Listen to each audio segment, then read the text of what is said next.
When you take a shower? Normally, it would be sent to a large wastewater treatment plant, where the water is filtered using synthetic chemicals and machinery. It removes all the unwanted products from the water before we dump it back into the environment. But this method is really inefficient, and it uses a lot of materials and energy. So what if we incorporated nature into our technology to reduce the human impact on the environment even further? That's exactly what Dr. John Todd did when he created the living machine. The living machine is a system of tanks that efficiently filters wastewater using the natural processes of aquatic organisms. It performs the same functions as a traditional treatment plant, but it uses insects, bacteria, and plants to do the work. So how does it work? We treat water by removing solid waste. This technology uses anaerobic bacteria that digest and break down organic waste. The anaerobic reactor in the living machine creates a low oxygen environment in which these bacteria can thrive.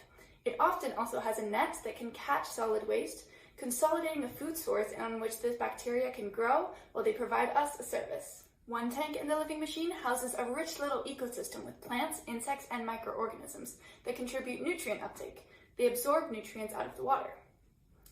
The tank also uses their natural nitrification process, which removes ammonia that can be toxic to other organisms in concentrated amounts. When nitrogen accumulates in an ecosystem, it can create an imbalance that harms the wildlife in that habitat. Luckily, there is a certain type of bacteria that can remove nitrogen from water. Their respiration process involves a reaction between nitrates and carbon that combine to release nitrogen gas, which can bubble out of the tank. They do this in the same way that we convert oxygen into carbon dioxide when we breathe.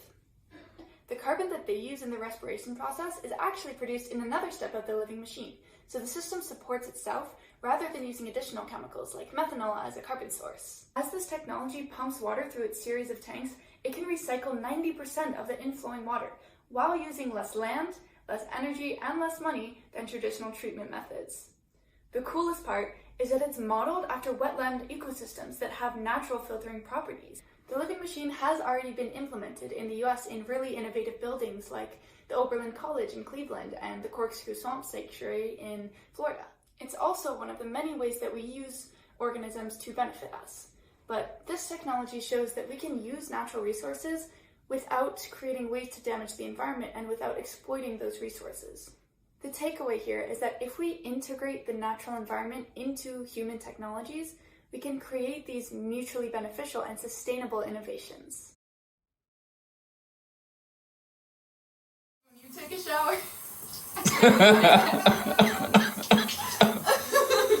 Thanks for watching.